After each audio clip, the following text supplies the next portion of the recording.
Chapter 5. "There you are!" her mom shouted. Her panicked thoughts battered her way into Sophie's brain as she entered their cluttered living room and found her mom still on the phone. "Yes, she's home now," she said into the receiver. "Don't worry, I will be having a very long talk with her."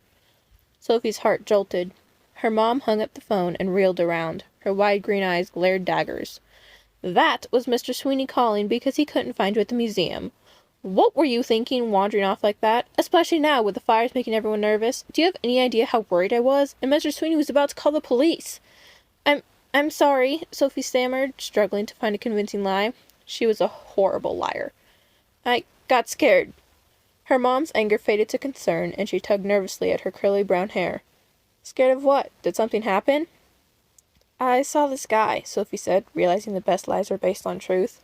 "He hid the article about me. He started asking all these questions, and it was freaking me out, so I ran away from him. And then I was scared to go back, so I walked to the trolley and took the train home. Why didn't you get a teacher or a museum guard? Or call the police?"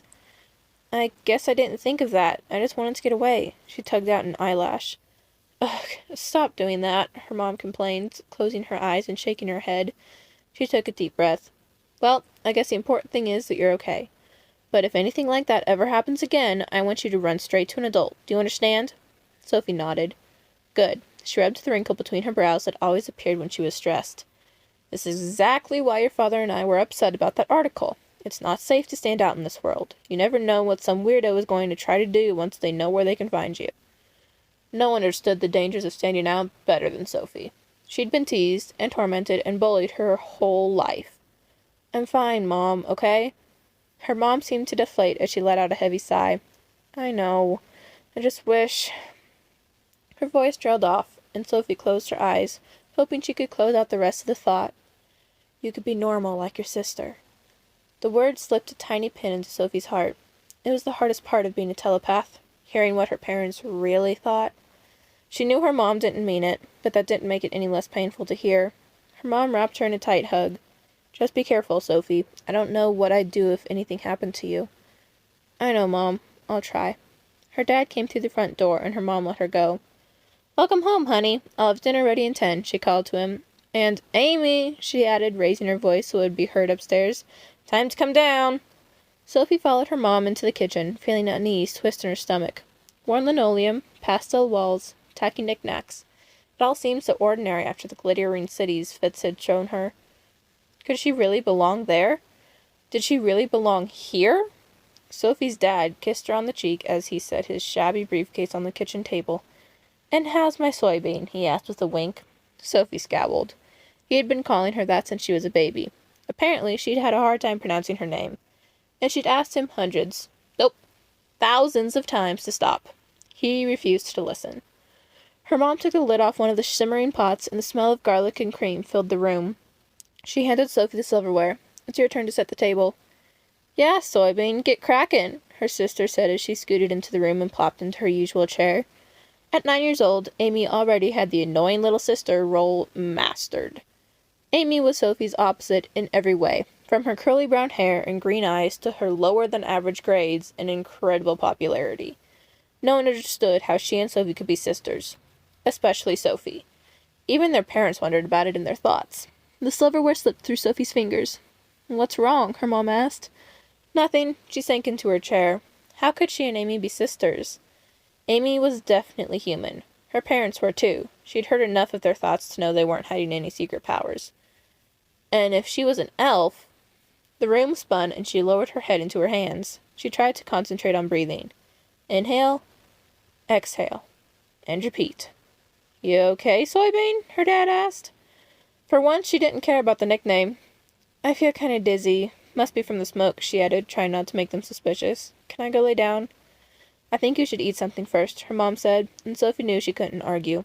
Skipping dinner was definitely not acting normal, especially on fettuccine night.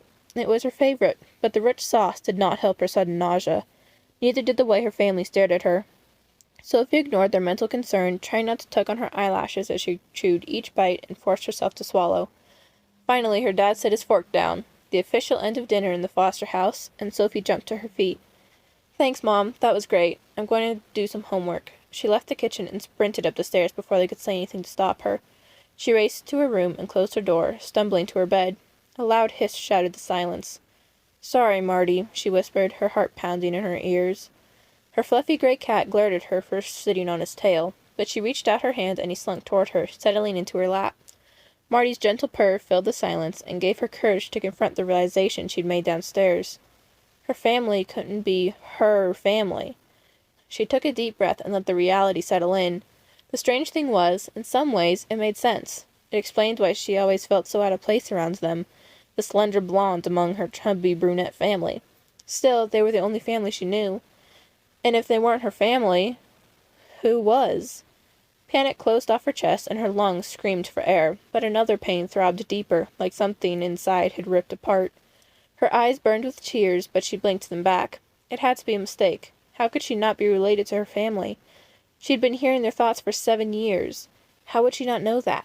And even if it was somehow possible, not being related to them didn't change anything, did it? Lots of kids were adopted, and they were part of their new family. Her mom poked her head through the door. "I brought you some EL fudges." She handed Sophie a plate full of her favorite cookies and a glass of milk, then frowned. "You look pale, Sophie. Are you getting sick?" She pressed her palm against Sophie's forehead. "You don't have a fever." "I'm fine. Just tired." She reached for a cookie but froze when she noticed its tiny elf face. "I need to go to bed." Her mom left her alone so she could change. She stumbled through her routine and crawled under the blankets, wrapping them as tight as they would go. Marty took his place on her pillow next to her head. "Sweet dreams, Soybean," her dad said, kissing her on the forehead. Her parents always tucked her in. Another foster family tradition. "Night, Dad." She tried to smile, but could barely breathe. Her mom kissed Sophie's cheek. "Do you have Ella?" "Yep." She showed her the blue elephant, tucked under her arm.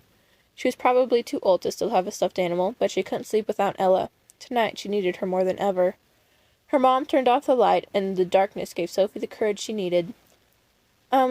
Can I ask you guys something?" "Sure," her dad said. "What's up?" Sophie hugged Ella tighter. "Was I adopted?" Her mom laughed as her mind flashed to the 12 hours of very painful labor she'd endured. "No, Sophie. Why would you ask that?" "Could I have been switched at birth?" "No, of course not." "Are you sure?" "Yes. I think I would know my own daughter." There wasn't a doubt in her mom's mind. "What's this all about?" "Nothing. I was just wondering." Her dad laughed. "Sorry, Soybean. We're your parents, whether you like it or not." "Okay," she agreed. But she wasn't so sure anymore.